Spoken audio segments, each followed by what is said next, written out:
The restaurant was her choice. It always was.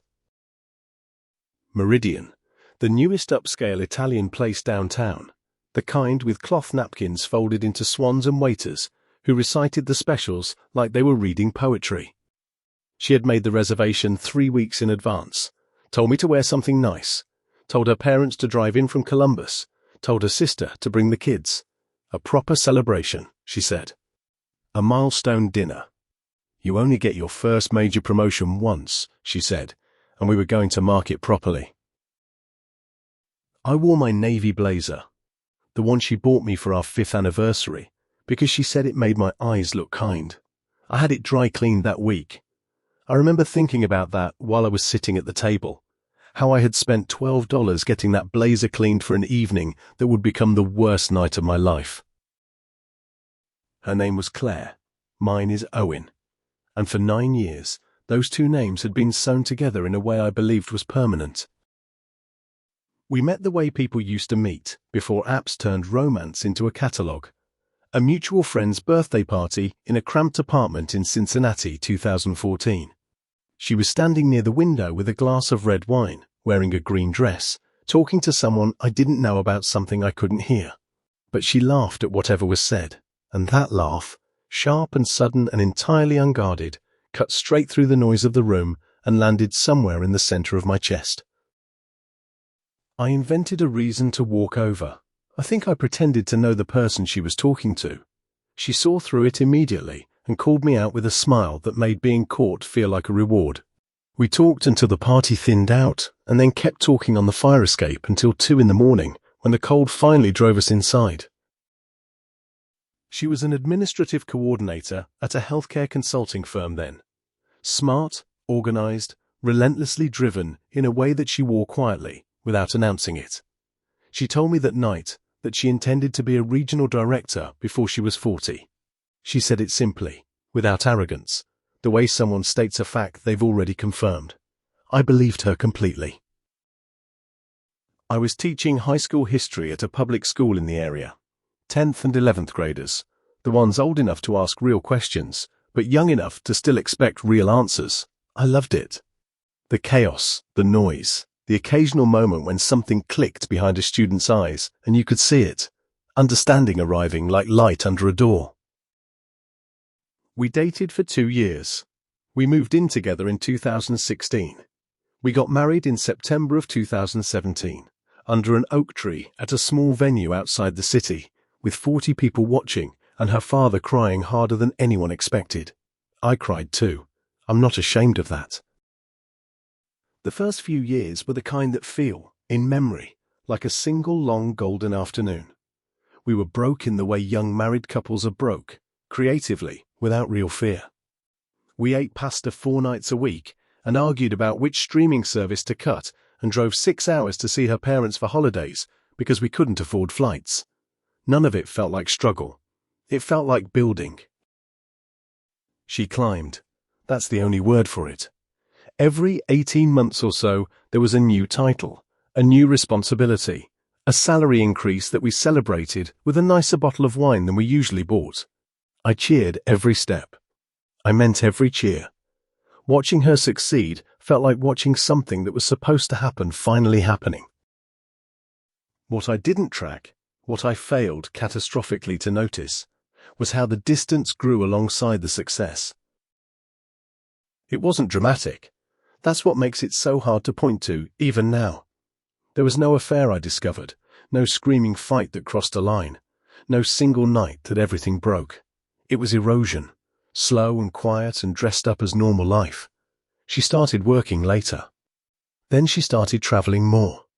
Then the conversations at dinner got shorter, and I told myself that was fine, because she was tired, she was busy, she was building something important.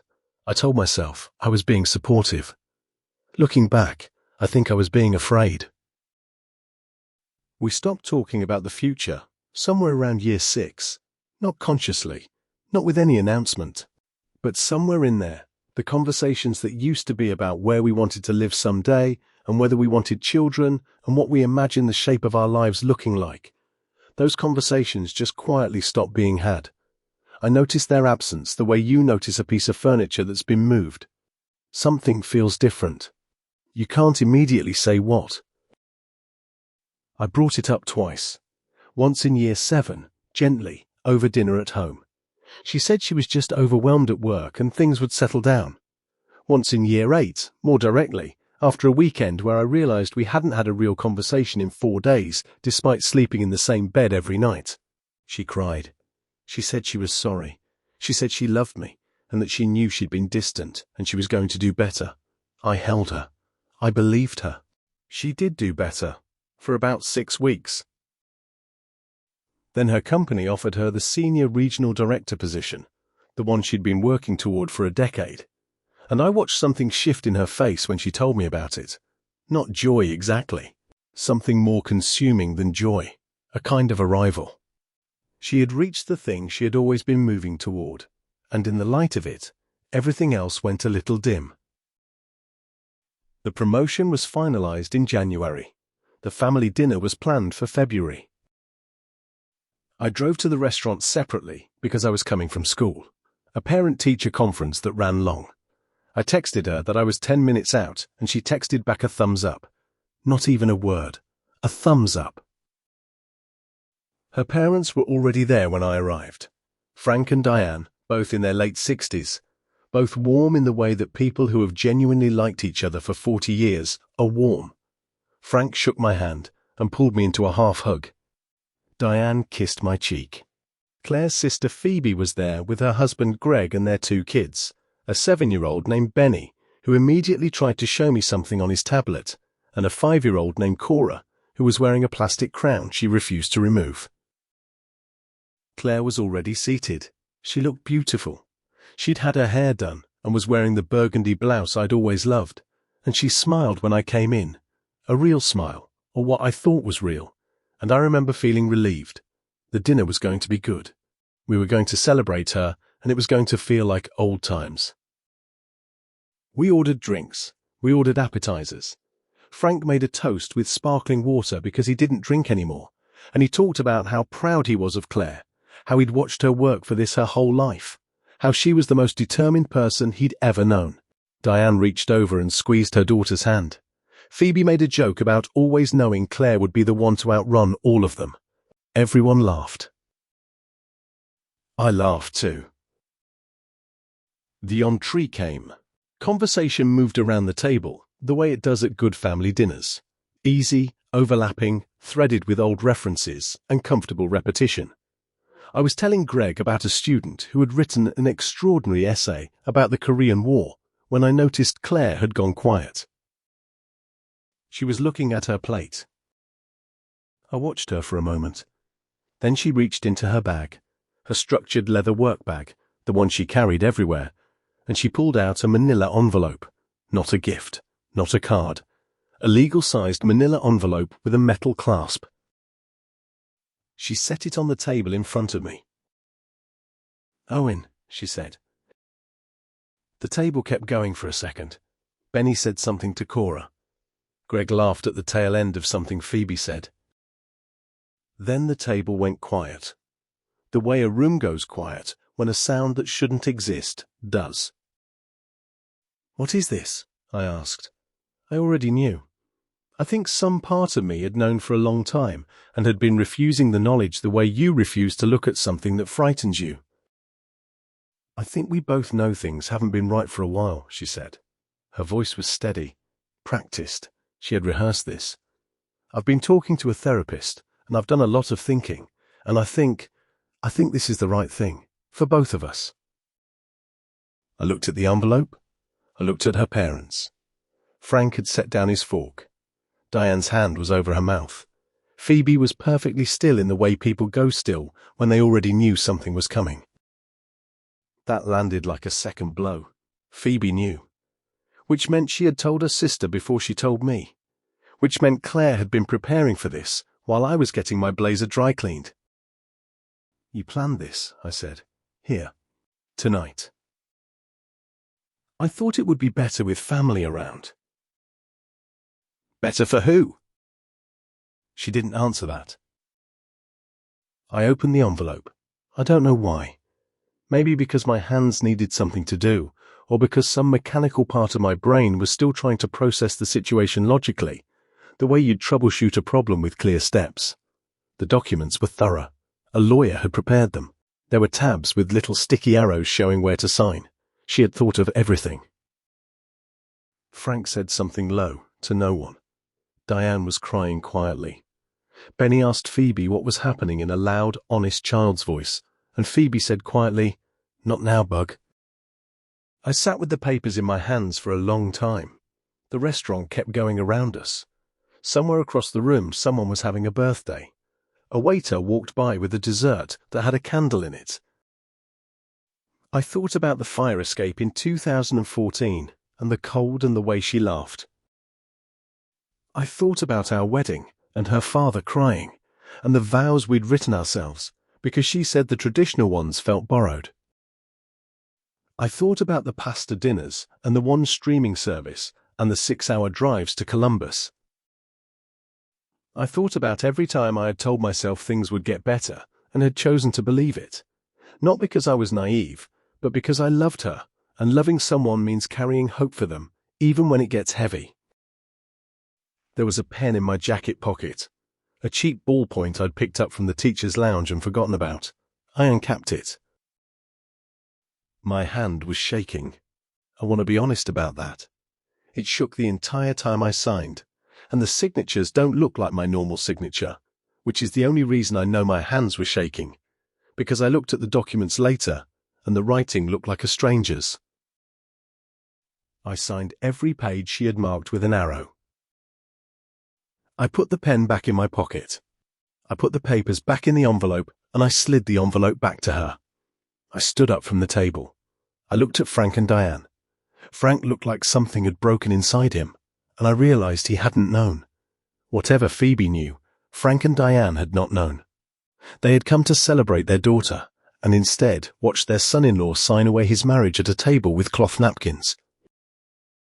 "I'm sorry," I said, and I meant it for them, not for the situation. I'm not sure what I meant to apologize for. Being there, making it real. Having tears running down my face in a restaurant where someone across the room was singing Happy Birthday. Diane grabbed my wrist as I passed her chair. She didn't say anything. She just held on for a moment and looked at me with an expression that I have never been able to put a proper name to. Something between grief and guilt and love. Then she let go. I walked out. I sat in my car in the parking garage for 40 minutes. The engine wasn't running. The garage was cold. I was still in my navy blazer. I didn't call anyone. There was no one to call, not really. My own parents had passed within 2 years of each other, my mother in 2019, my father in 2021, and the friends I might have called were mostly couple friends, the kind that belonged to the marriage more than to either individual. I had let my independent friendships thin out over the years in the way married people do, the way that seems inconsequential until it isn't. I sat in that car and thought about nothing and everything, and sat in the strange, suspended feeling of a life that has just been reorganized without your permission. Then I drove home. The home we shared, still, technically. A 3-bedroom colonial we'd bought in 2019, with a backyard I had planted with tomatoes every summer since we moved in, and a kitchen she had renovated exactly to her taste. I went inside and I sat on the edge of our bed, and I looked at the room and I thought, in some number of days or weeks, I will not live here anymore. She didn't come home that night. I found out later she'd stayed with Phoebe. Maybe that had been planned too. The weeks that followed were the kind that don't make sense in order. They exist in my memory less as a sequence and more as a series of images, disconnected and too bright, the way fever dreams are too bright. Telling colleagues without really telling them, using the word separated, because divorced hadn't finalized yet, and because saying it out loud made it exist differently.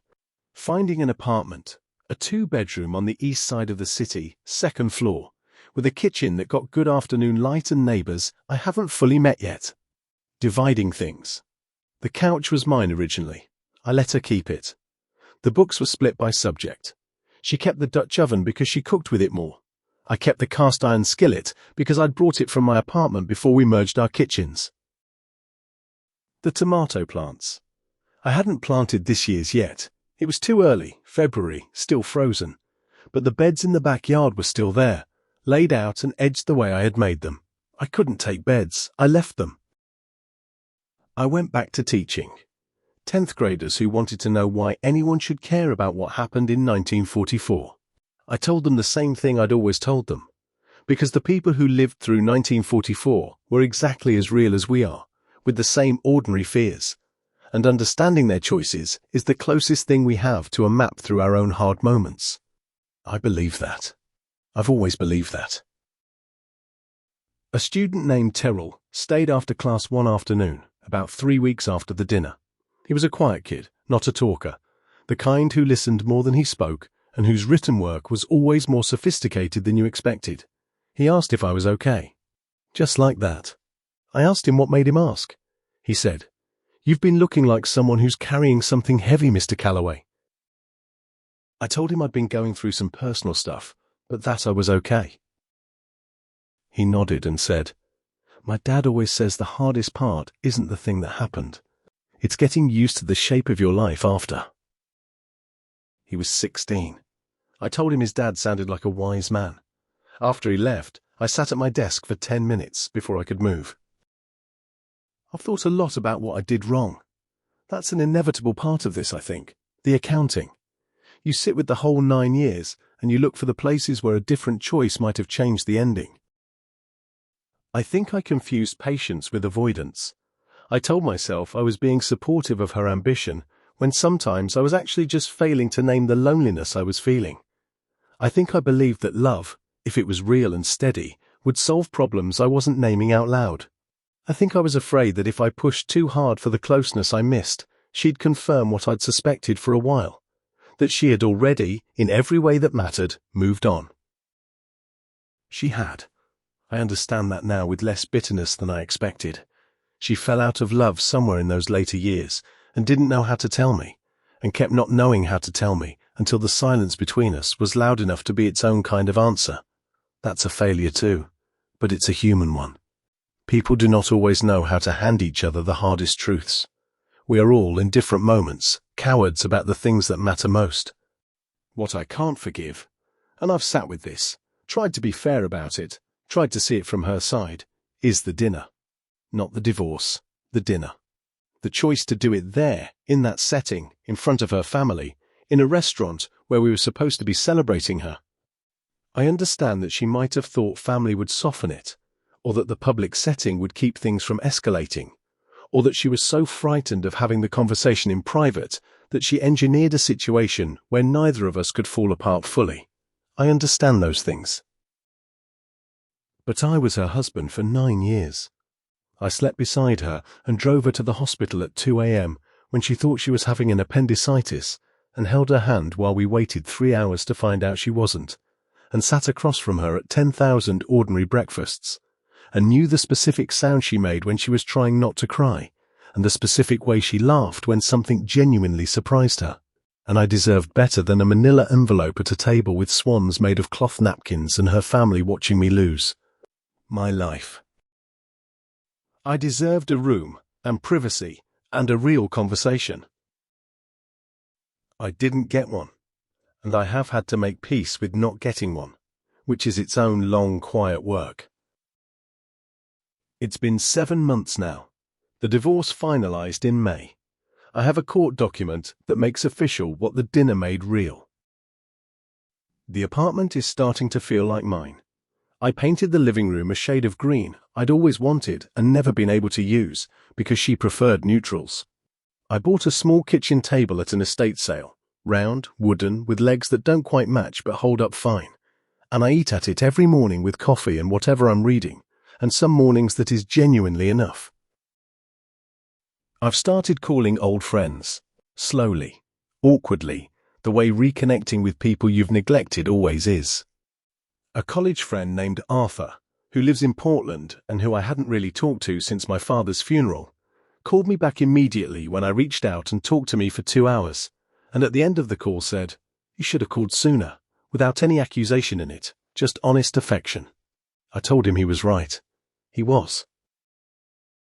I planted tomatoes in containers on my apartment balcony. Not the same as a backyard bed, but they're growing. 2 of them have fruit now, small and green, working slowly toward red. I still think about Claire.